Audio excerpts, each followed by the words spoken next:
Stranger Things! É o momento de falar, ou não é tão momento assim, porque faz 1 mês e meio que a terceira temporada estreou, mas eu quis ver no meu ritmo, quis ver no meu tempo, cada um tem o seu tempo, eu também tive o meu, e vamos fazer esse teste, né? Vamos ver se esse vídeo dá uma audiência aí, se vocês ainda estão interessados. Já gostaria de falar que eu adorei essa temporada.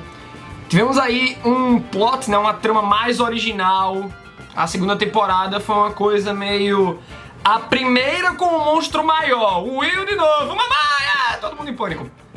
Mas a terceira voltou aquele gostinho de Stranger Things de 2016. Vamos analisar e também teorizar, porque tem a cena pós-créditos. E olha, vai ter spoilers. Eu acredito que os spoilers estavam mais fáceis de ser enviados pra mim enquanto eu tava vendo, né? Mas bom, vamos embora e vamos agora.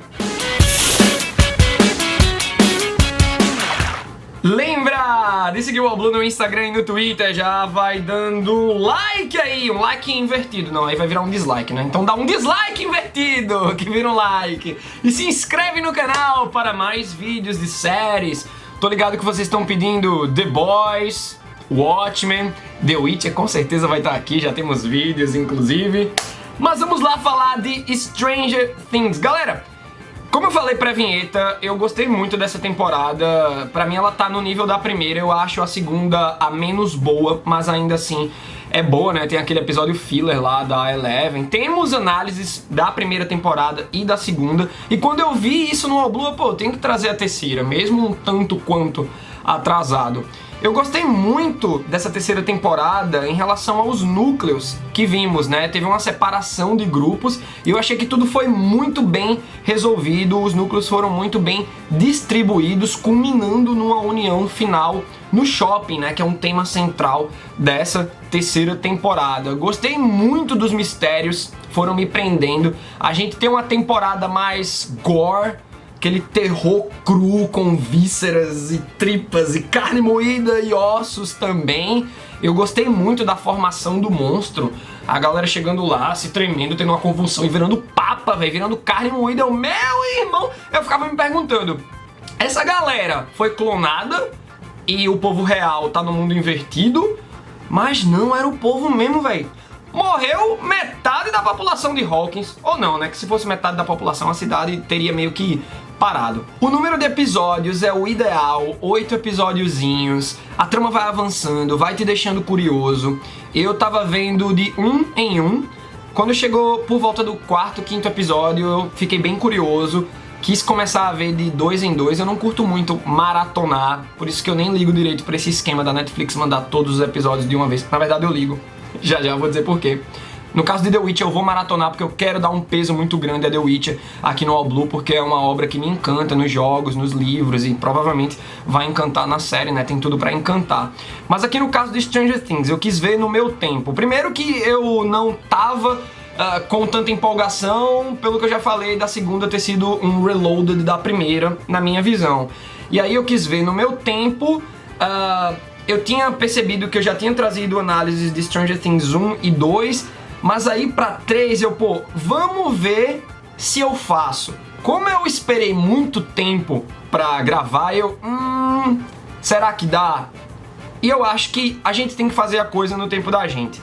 Esse caráter de urgência é muito intrínseco aos criadores de conteúdo e a Netflix não ajuda nada mandando 8 episódios de uma vez. Então, pra profissão, pra esse job aqui, esse trabalho, complica muito, por isso que eu quis deixar as coisas no meu tempo e vamos ver como é a resposta, né? Eu acredito que, pela lógica, a maioria já viu e aí agora vai ter uma outra opinião fora de época e por mais que seja fora de época, é uma opinião que eu acho importante porque eu vi, ó, respirando e eu acho que o respiro é muito bom pra gente absorver as informações da série. Mas vamos analisar a série. Eu gostaria de analisar de maneira estrutural, falando dos núcleos, que foi muito bem divididinho, como a gente falou anteriormente. Também falar sobre acontecimentos grandes, como as mortes, as consequências pro futuro, né? Cena pós-créditos. E também palavras dos irmãos Duffer para a gente bolar umas teorias, beleza? Então vamos lá, falando dos núcleos, já queria começar pelo núcleo de Joyce e Hopper. que posteriormente ganha aí as adições de Alexei, né, o Smirnov, e o Murray. Eles têm aí como vilão os russos, mas é mais especificamente o russo Grigory, que tem bem aquela referência do Exterminador do Futuro. O cara é o T-800 misturado com o T-1000, né? Exterminador do Futuro e Exterminador do Futuro 2. Eu senti muito essa vibe e é uma referência bem clara também. Esse aí é o núcleo dos adultos, então rola uma sensação de segurança muito grande, né? Porque você tem o Hopper, ele é forte, ele sabe atirar, então você já se sente seguro com ele. A gente vê que a Joyce é inteligente e adições intelectuais vão acontecendo por conta do Alexei e por conta do Murray. E a gente também tem um conflito romântico, né, da Joyce e do Hopper. Eu acho muito engraçado quando o Murray, por exemplo, vai dizendo: crianças, parem de brigar e se resolvam.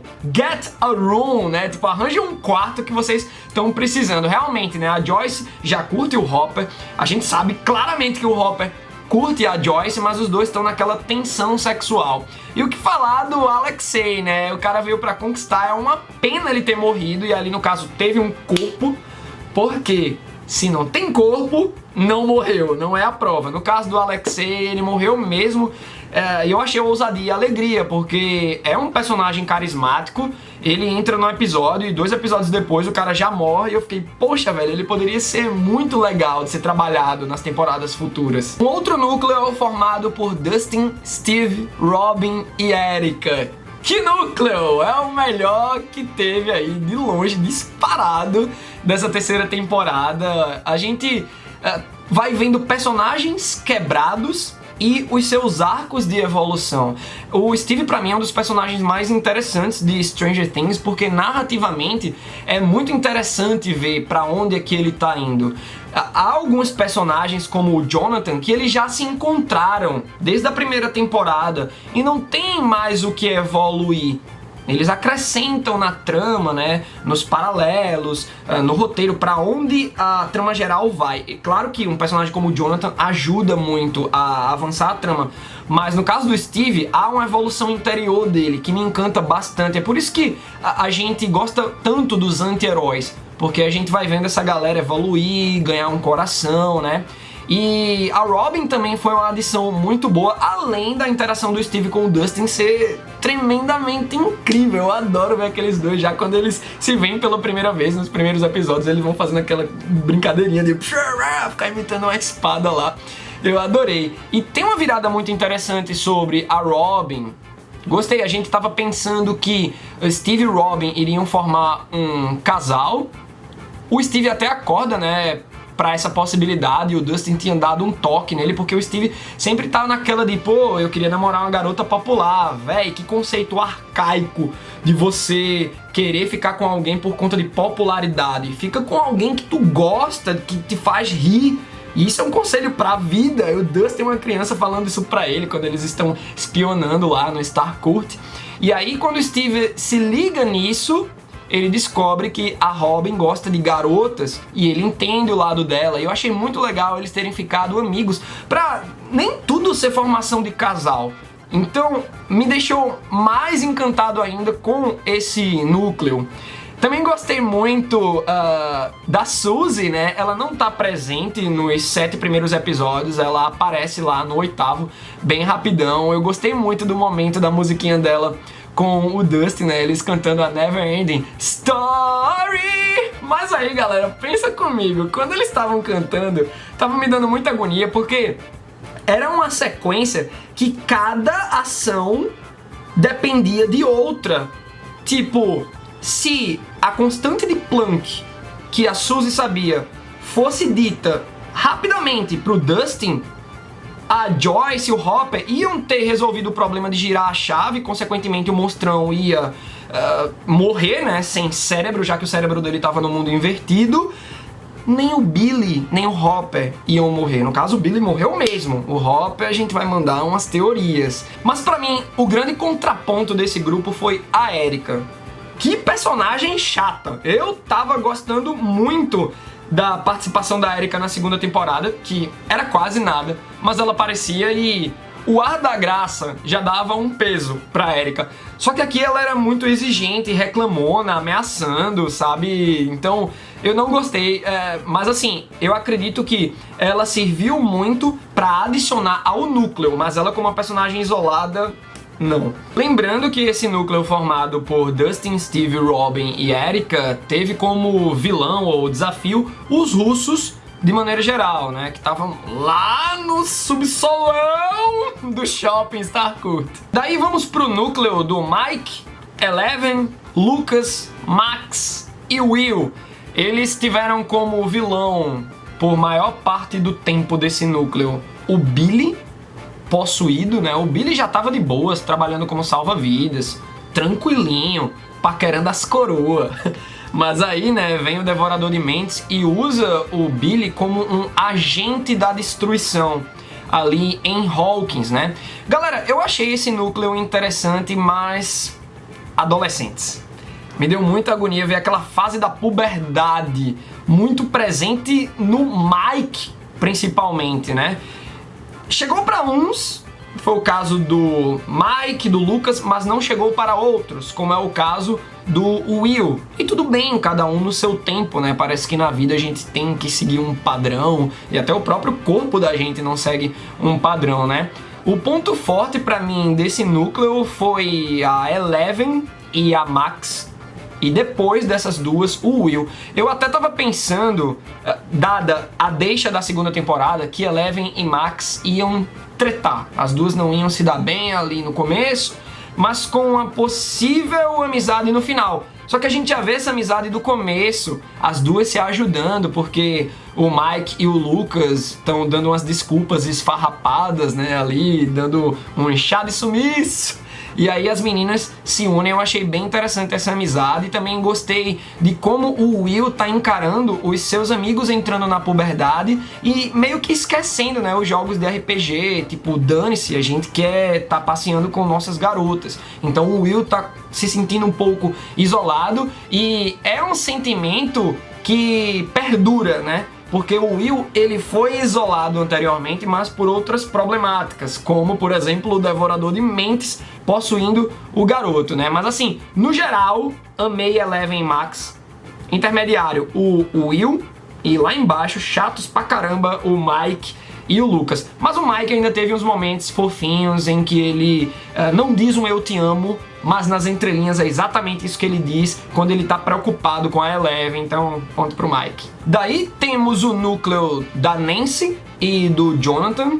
Gostei desse núcleo, porque ele tava com um ar investigativo muito prudente, porque a Nancy tava agindo como uma jornalista investigativa, e eu achei massa. Ela tá trazendo a verdade, e eu acho que a verdade ela deve vir à tona, não importa o que. E é o que ela tava fazendo, ela tava descumprindo regras, ela era secretária de servir cafezinho, mas pô, ela tem inteligência pra sair investigando, explorando, e eu adorei a evolução dessa personagem, pessoal. Comparem a Nancy da primeira temporada com a Nancy da terceira temporada. Que mulher, meu Deus! E é bem legal a gente ver um momento em que a mãe dela dá uns conselhos, né? Vai em frente, eu não fui. Então, tipo, persista, você consegue.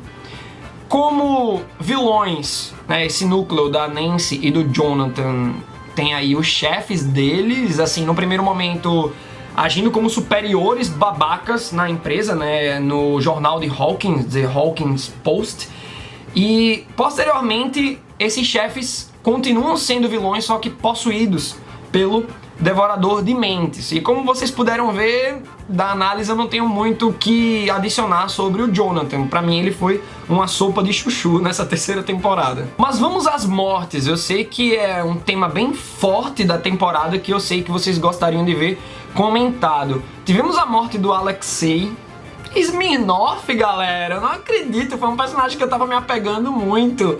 Eu tava adorando a relação dele com o Hopper, eu acho que ele poderia ser muito útil. Eu sei que tem um Murray que fala russo, mas o Alexei poderia ser muito útil nesse aspecto, trabalhar junto ali com o Murray. Você vê que eles vão pegando uma amizade, de repente o Alexei poderia até morar com o Murray, né? Seria bem legal pra dinâmica, uma pena ele ter morrido, mas eu achei ousado. Só torna aí, né, o personagem mais importante, porque foi um pequeno espaço de tempo que ele teve presente, mas ele cativou os nossos corações. Tivemos também a morte do Billy, que eu achei muito tocante. A gente vê que a Eleven se conecta com o Billy, já que ele está sendo um agente do Devorador de Mentes. Então ela encontra o Billy no seu passado e ela vê a mãe dele no momento que foi bem importante para ele, né? E eu achei muito bonita a redenção dele, a diferença que faz, né? Um coração ser cativado. Em tempos de bandido bom é bandido morto, a gente vê que em Stranger Things é mostrado que encontrar e tratar a raiz do problema é a solução. Porque se não fosse o Billy, que é um personagem que todo mundo queria morto, ou muita gente, acredito, a Eleven teria sido morta. Então vejam a diferença que ele fez pro bem.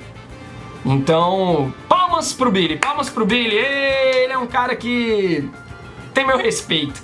E aí o Hopper, né, morreu, não morreu? Olha, galera, não morreu, morreu foi nada. Porque se não tem corpo, não tem morte. O Hopper foi teletransportado para a Rússia, né? A gente viu que o motor explodiu, veio um raio lá que pulverizou os cientistas. E por que o Hopper foi teletransportado? Só ele? Oh, talvez os outros cientistas também tenham sido teletransportados, né? E uma outra consequência muito louca dessa série é que realmente o povo virou carne moída. A gente até tinha comentado mais cedo, né? Mas eu tava pensando que a senhoria Driscoll lá, ela ia voltar junto com os outros, né? A salva-vidas, colega do Billy, os pais dessa salva-vida, né? Que é tipo os chefes da Nancy, do Jonathan, do Hawkins Post. A galera toda morreu, velho. E aí eu fiquei impressionado. E leva a gente a entender a decisão da Joyce em querer se mudar daquela cidade. E ela leva, claro, seus filhos, o Will e o Jonathan, e também a Eleven, que estava morando com o Hopper. O Hopper tá dado como morto, né? Então a Joyce puxou a Eleven também. Que bonitinha, né? Que eu gosto muito do Will, do Jonathan, e aí eles vão virar um triozinho, irmãozinhos. Já que a gente tava falando dessa suposta morte do Hopper, agora vamos para as cenas pós-créditos lá na Rússia. Na Rússia mesmo, não no shopping agora, né? Porque a gente viu os russos atuando lá no subsolo do shopping. E aí, né, a questão, aquele motorzão teletransportou uma galera. Será que os russos vão poder replicar isso com controle? E temos aí teletransporte na série. E na quarta temporada, sei lá, veremos os garotos se teletransportando de Hawkins, né, dos Estados Unidos para a Rússia. Stranger Things pode se passar em outros países. Eu acho que não dá para viajar em tantos outros países, mas Estados Unidos, Rússia seria bem interessante. E aí a gente vê uns soldados russos dizendo: traga o prisioneiro, mas não o americano. Pô, o americano é o Hopper. E aí esse prisioneiro que eles pegam lá, que é um russo, né? Eles jogam numa jaula e tá lá o Demogorgon. Eles têm, os russos, né? Tem um Demogorgon pra chamar de seu. E aí eles abriram o portal finalmente, eles estão com algum controle. Aquele Demogorgon é um resquício. Olha só, hein, galera, a trama dos russos, ela chegou de uma maneira já bem perigosa nessa terceira temporada. Não foram os responsáveis pela volta do Devorador de Mentes. Afinal, o Devorador de Mentes, segundo o Will, permaneceu no mundo. Então eram dois problemas em paralelo. Mas agora os russos vão representar uma grande ameaça, porque eles agora sim devem trazer de volta o Devorador de Mentes, né? E eu até fico pensando, será que o Devorador de Mentes é simplesmente um bicho? Uma criatura do mundo invertido? Será que o mundo invertido tem vida inteligente? Tipo, tem uma raça com a inteligência tão considerável quanto a inteligência humana? Que a gente viu, né? Tipo, os clones, por assim dizer, que falam lá com o Billy no comecinho, eles querem entrar nos seus corpos do mundo normal. Muita doideira, eu acho que já dá pra gente dialogar bastante sobre isso. Os irmãos Duffer disseram que com certeza vai rolar a quarta temporada, mas que a série não deve passar da quinta temporada. Então, pô, pra eles fazerem uma temporada robusta, interessante, instigante no passar de episódios, que nem essa 3, eu acho que eles devem focar muito nos russos, mas deixar o grande finale, né, para a quinta. E agora, além do mundo invertido, devorador de mentes, a gente tem os russos e outras problemáticas mais, experimentos em laboratório. Quero muito saber a opinião de vocês, beleza? Deixa aí nos comentários e até a próxima!